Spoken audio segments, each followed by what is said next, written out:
We live in a world that applauds kindness but rarely protects the kind, where being liked is easy but being indispensable is another story.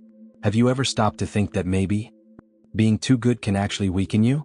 We were taught that pleasing everyone is a virtue, but they forgot to say that, in the process, we might disappear from ourselves. And the most curious part? Those who truly endure, who become unforgettable, are not the ones who hand out smiles at any cost, but those who have learned how to use kindness strategically. There is a type of silent strength that doesn't shout, threaten, or dominate, but it transforms. An invisible power born from presence, usefulness, and the conscious choice to do good without erasing oneself. This video isn't about cynicism, nor about coldness. It's about emotional intelligence. About understanding the game behind morality without losing your essence. About how to be good and still be strong. From an early age, we are taught to associate goodness with purity, as if helping others were always a spontaneous, almost angelic gesture. But the truth is more complex. Kindness, in many contexts, is a social construct, a performance carefully shaped by the rules of coexistence, by others' expectations, and by the need to belong. Being good, then, is not always an innate virtue, but a role, a choice, a way of navigating the world with emotional intelligence. When we look at power dynamics, we realize that helping can be more than an act of empathy. It can be a sophisticated form of domination. By offering something, we create bonds, generate emotional debt, exert influence. The kind gesture that seems altruistic can actually be strategic, like someone who gives knowing they will be remembered, or someone who yields knowing that, in the future, they will be able to collect. Kindness, in this sense, is not an end. It's a bridge. It's curious to think that the kindest are often the most attentive. Those who realize that there is power in being seen as trustworthy, safe, indispensable. They move with subtlety. They know that the image of a kind person opens doors that aggression would never open. And here lies the paradox. True cleverness lies in being good. By choice, not submission. By strategy, not naivety. Maybe because they blind us. Believing that all kindness is pure can make us hostages of our own innocence. But those who understand that being good is also a tactic, not just a character trait, gain freedom. And with freedom comes the power to choose when to be kind and when not to be. Niccolò Machiavelli is often misunderstood. His name became synonymous with manipulation and coldness, as if he had defended the absence of principles. But looking more carefully, we realize something fascinating. Machiavelli did not reject morality. He merely understood that morality by itself is an instrument. And whoever masters its logic also masters human relations. Being good and just is, in many cases, a matter of perception, not essence. The political use of the image of goodness is an ancient art. Great leaders, masters of emotional reading, learned to wear the cloak of virtue to gain trust and thus power. A gesture of compassion can be worth more than 1,000 military strategies. Showing oneself as just in public doesn't mean being just in private, and Machiavelli knew this better than anyone. The point was never to eliminate morality, but to understand it as a tool. Being seen as ethical makes social control more acceptable, almost invisible. Kindness in this game can be a mask or a weapon. Using it unconsciously is becoming easy prey. Using it consciously is gaining advantage without striking a single blow. It's as if the image of good were a currency accepted in every market, friendships, business, politics. And the more genuine that currency seems, the greater its value. Here, the aesthetics of kindness matters as much as its substance. Machiavelli, in essence, gave us a warning, not a condemnation. Those who see only the face of morality are doomed to be manipulated by those who also see what lies behind it. Understanding the moral dynamic doesn't make us cynical, it makes us lucid. As Hannah Arendt wrote, power is never the property of an individual. It belongs to a group and exists only as long as the group remains together. Morality is one of the invisible forces that unite or fragment these groups. There's a silent difference between being liked and being necessary. The first is emotional, based on affection. The second is functional, based on value. And most of the time, it's necessity that keeps someone safe, not affection. We can be the most pleasant person in the room, the most generous on the team, and still be the first to go when the winds change. Because affection is memory, but utility is protection. This reality appears cruelly in professional environments. The most beloved employee can be replaced with a smile and a farewell party. But the one who solves problems, who sustains processes, who makes a real difference, that one is harder to cut. The world doesn't protect the kindest. It protects the most valuable. And that's not a sign of coldness. It's just a practical demonstration of how systems, social, organizational, human, function. Affection, when born from value, is more lasting.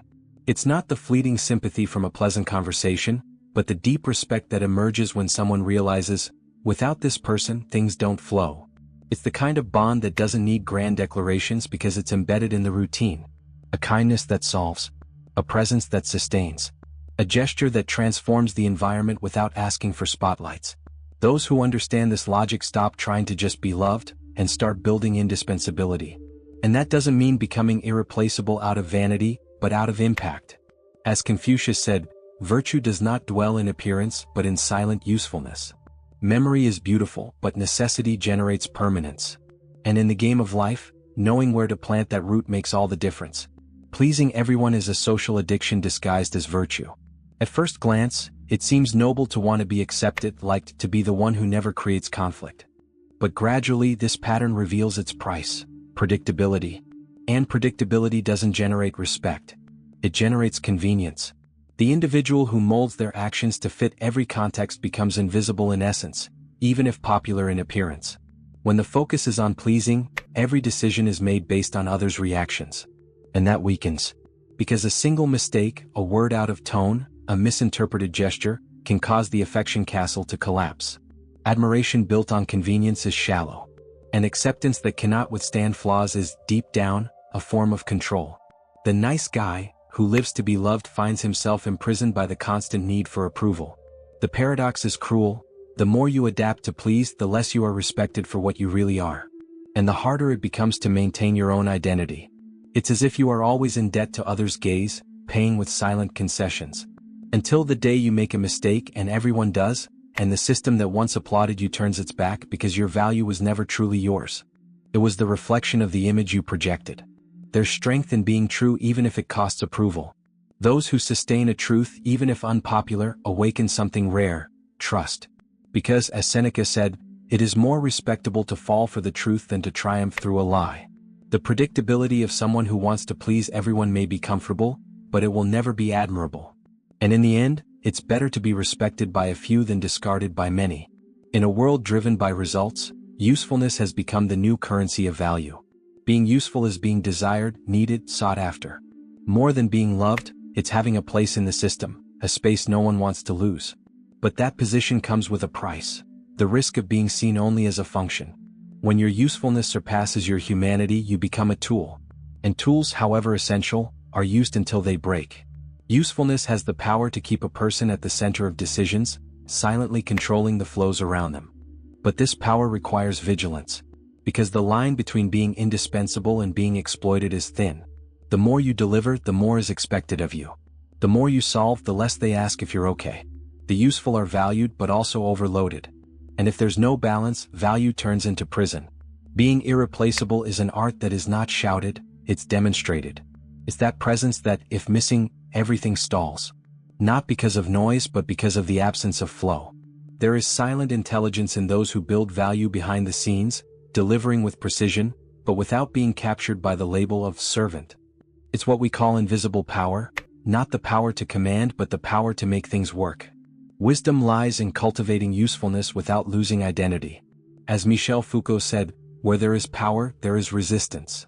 And the greatest resistance of being useful is not allowing yourself to be recognized only for what you do, but also for who you are. Be useful, yes, but with awareness, with clear limits, with a presence that transforms but does not erase itself. Because being valuable is a blessing, but staying whole is survival. The image of the good often comes loaded with human warmth, empathy, and giving. But there's a deeper and less romantic dimension of kindness, the one that demands coldness. Yes, coldness. Because helping others without losing yourself in the process is a balance that only the emotionally mature can maintain. True kindness is not driven by guilt but by conscious choice. And conscious choices require lucidity, not impulse. Empathy without strategy becomes self-sabotage. And it's not uncommon to see generous people being drained by contexts where their giving turns into obligation. Being good in these cases is a risk. The line between care and exhaustion is subtle. That's why coldness, understood here as emotional clarity, is essential. It allows you to say no without guilt, to set boundaries without ceasing to love. and to keep your gaze firm even in the face of someone else's suffering when necessary. Those who help without losing themselves gain a rare strength. They support firmly but don't get dragged down. They genuinely care but do not annul themselves for it. Because goodness that fades away becomes martyrdom. And martyrdom, deep down, is a disguised cry for recognition. True help doesn't require applause. It requires discernment, knowing when to give, and even more, knowing when to stop. There's more wisdom in a conscious no than in 1,000 yes, squeezed out by pressure.